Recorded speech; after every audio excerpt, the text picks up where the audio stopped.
अस्सलामुअलैकुम नाज़रीन, आज के वीडियो में हम बात करने वाले हैं सुल्तान महमूद फ़ातेह के बॉलम 15 के बारे में। ये इस सीज़न का भी लास्ट बॉलम है और उसके बाद सीज़न 1 मुकम्मल हो जाएगा। एपिसोड की शुरुआत में दरबान की आवाज़ के साथ सुल्तान दीवान में दाखिल होते हैं, जहाँ पे उनके वजीर और मुशीर खड़े होते हैं। सुल्तान तख्त के सामने जा खड़े होते हैं, दुआ की जाती है और सुल्तान बैठ जाते हैं। फिर कहते हैं, मेरे वजीरों, हमने बहुत से लुटेरों और गद्दारों की तरफ से खड़ी की गई रुकावटों पर काबू पा लिया है। अल्हम्दुलिल्लाह, हमने अंदर की दलदलों को आपके इत्तेहाद और ताकत की बदौलत निकाल फेंका है। इंशाअल्लाह अपने गुस्ताखाना कायद की वजह से रियासत पर कब्जा करने की कोशिश करने वालों का न सिर्फ ये अंजाम बल्कि उनकी होने वाली ये बदनामी भी आने वाली नस्लों के लिए एक इबरत होगी। हमारी आने वाली नस्लें, हमारे लोग इससे जरूर सबक सीखेंगे। फिर सुल्तान की इशारा करते साथ ही दीवान का दरवाजा खुलता है और सिपाही एक बड़ा नक्शा लाकर उनके सामने बिछा देते हैं। सुल्तान तीर लेकर नक्शे के पास आते हैं और नक्शे की जानिब इशारा करते हुए कहते हैं, अब कुस्तुनतुनिया के करीब बहरी जजीरे पर तामीर किया जाने वाला बुगास कैसन किला तकरीबन मुकम्मल हो चुका है। चूंकि कुस्तुनतुनिया के सामने मौजूद दो अहम रुकावटें देमेत्रिया और लीकिया किला थे, जो कि हमारे सिपाहियों की कुव्वत फौलादी की बदौलत हमारे हो गए, लिहाजा अब हम अपने हकीकी मकसद का आगाज कर सकते हैं। बिस्मिल्लाह कहते हैं और अपनी कोशिशों के लिए आगे बढ़ते हैं। जिस फतह का वादा रब्बुल आलमीन की तरफ से भेजे गए रसूलुल्लाह सल्लल्लाहु अलैहि वसल्लम ने किया था, उस कुस्तुनतुनिया की फतह अब वक्त आ गया है। तो जानदार कहता है, मेरे सुल्तान, हमें ये जरूर नसीब होगी, मगर हमें इसके लिए बहुत वक्त दरकार होगा।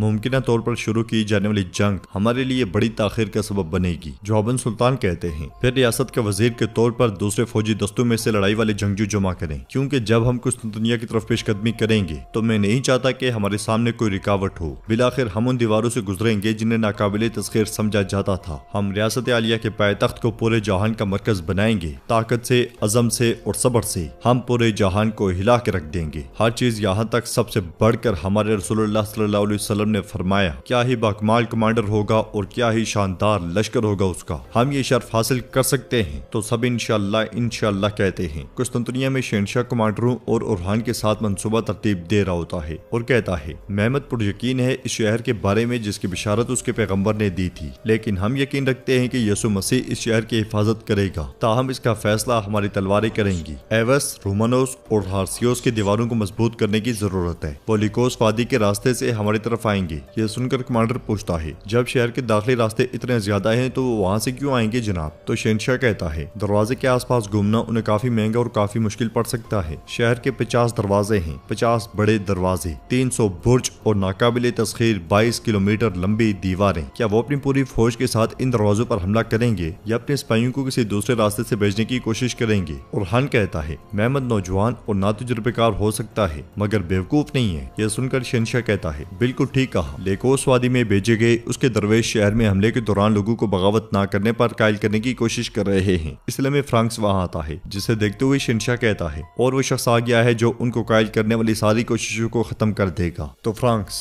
मैं तुम्हें एक शर्त पर माफ कर दूंगा। तुम महमूद के भेजे गए दरवेशों को हमारी जमीनों पर आने की वजह से पछतावे पर मजबूर करोगे। यह सुनकर उरहान कुछ कहने लगता है, मगर शहंशाह उसे खामोश करवा देता है और शहंशाह फ्रांक्स से कहता है, जाकर उन्हें दिखा दो कि ये जमीनें किसकी हैं। फ्रांक, चंद सिपाही अपने साथ ले जाओ। हुक्म मिलते साथ ही फ्रांक्स चला जाता है। उरहान गुस्से से कहता है, फ्रांक्स को जहां हम महमूद के खिलाफ गात लगाएंगे, मेरे ख्याल से वहां भेजना बेहतर होगा। जवाबन शहंशाह कहता है, अगर तुम्हें उस खत में दी गई मालूमात पर इतना भरोसा है तो तुम वहां जा सकते हो। यह सुनते साथ ही उरहान गुस्से में चला जाता है। तो नाज़रीन, वो मिसाल धोबी का कुत्ता ना घर का ना घाट का यहाँ पे सही बैठती है उरहान पे। एक टके की इज्जत ना होने के बावजूद बजाय कि वो अपने भाइयों के साथ आकर मिल बैठता, उनके साथ इस बड़े मकसद में शामिल होता, उसने गद्दारी को तरजीह दी। तो फिर देखते हैं कि उसका अंजाम क्या होता है। अदरनी में सुल्तान कहते हैं, चले मतलूबा चीजों की फराहमी के मसले की तरफ आते हैं। हमें बारी तोपें, गोला बारूद और मुआवजे के औजारों को कुस्तुनतुनिया के मुहाज पर ले जाने के लिए एक मुख्तसर, महफूज और हमवार सवारी की जरूरत होगी। तो इसहाक कहता है, मेरे सुल्तान, इसके लिए जरूरी मुतालिया करने के लिए महीनों दरकार होंगे, क्योंकि रास्ते में सख्त पहाड़, घने जंगल और चट्टानें आएंगी और मौसम भी। इसहाक पाशा की बात सुनकर शहाबुद्दीन पाशा कहते हैं, अगर हम सही रास्ते पर चलते हैं तो जो कुछ आपने कहा उसमें हमें परेशानी नहीं होगी इसहाक पाशा। तो इसहाक कहता है, यहाँ सही या गलत की बात नहीं है पाशा। हैदरनी और कुस्तुनतुनिया के दरमियान सिर्फ एक रास्ता है। जवाबन शहाबुद्दीन पाशा कहते हैं, मैं भी यही कह रहा हूँ, हमें नामालूम रास्ते के जरिए जाना होगा। मुझे यकीन है कि पायतख्त के जनूब वाला रास्ता बेहतरीन रास्ता होगा। सुल्तान पूछते हैं, मगर क्यों?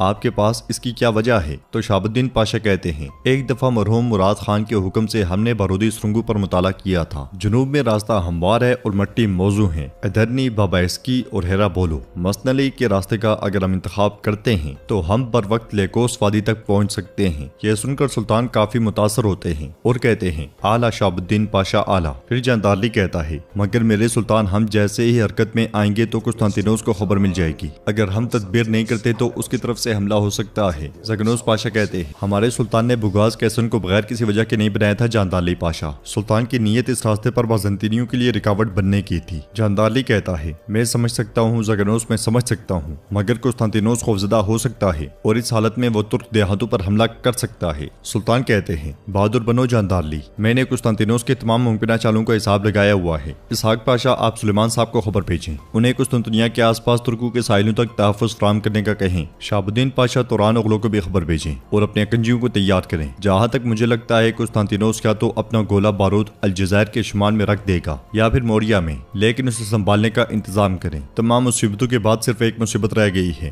और ये सिर्फ अली बे के साथ बात करने वाला मामला है। अब आप जा सकते हैं। यह सुनते साथ ही सब चले जाते हैं। तो खाने में काम जोरों शोर से जारी होता है। मोमिन अली तमाम काम की निगरानी कर रहे होते हैं कि इस लम्हे मुस्तफा वहां आता है। काम करते हुए मोमिन अली उसे नजरअंदाज करते हैं, मगर मुस्तफा उनके पास आकर कहता है क्या आपके पास वक्त है? मोमिन अली मेरे दिमाग से नहीं निकलता, मैं उसके बारे में बात करना चाहता हूँ। तो मोमिन अली गुस्से से कहते हैं मुझे तुमसे कोई बात नहीं करनी मुस्तफा, अगर तुमने कुछ भी करने की कोशिश की तो खुद को सुल्तान की हुजूर पाओगे। ये सुनकर मुस्तफा कहता है पिछतावा मौत से भी बदतर होता है अरबान उस्ताद, मुझे एक मौका दें वरना मेरे दिमाग में गूंजने वाली आवाजें मेरी अकल को छीन लेंगी। तो मोमिन अली उससे कहते हैं देखो तुम अभी भी अपने बारे में सोच रहे हो और खुदगर्जी का मुजाहरा कर रहे हो। इसकी वजह यह है कि तुम जालिम हो, तुम्हें कोई पिछतावा नहीं है, तुम सिर्फ अपने आप को राहत पहुंचाने की कोशिश कर रहे हो। यह सुनकर मुस्तफा कहता है मैं अब जानेसरी का आगा नहीं रहा, मुझे कोई काम दे दें, मैं सामान उठा सकता हूँ और आपकी मदद कर सकता हूँ, मुझे भी अपने साथ मिला लें ताकि मोमिन अली की कुर्बानी का कोई फायदा तो हो। मगर मोमिन अली उससे कहते हैं तुम्हें क्या लगता है तुम्हारे दिल का जोश क्या उस बच्चे की तरह है?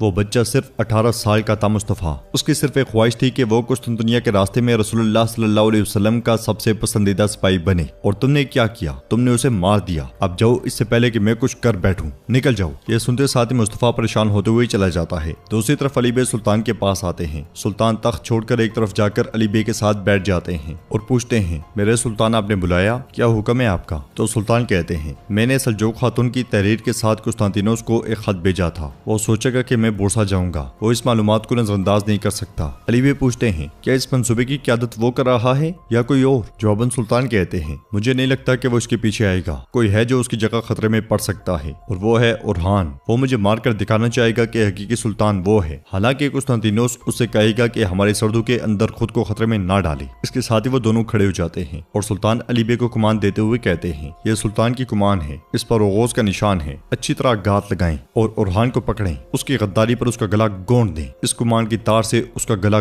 गोंद दें, पूरी दुनिया को दिखाएं कि रियासत, रिवायात और तुर्कों के सुल्तान से गद्दारी का क्या मतलब है। अली बे कमान लेकर उसे चूमते हैं और कहते हैं जैसे आपका हुक्म। तो नाज़रीन इसके साथ ही एपिसोड भी इख्तिताम पजीर होती है। अगर आपको ये वीडियो पसंद आए तो वीडियो को लाइक करें, चैनल को सब्सक्राइब करें और बेल आइकॉन पर लाजमी से क्लिक कर दें। इंशाल्लाह मिलते हैं नेक्स्ट वीडियो में, तब तक के लिए रखें अपना और अपनों का बहुत ज्यादा ख्याल। अल्लाह निगहबान।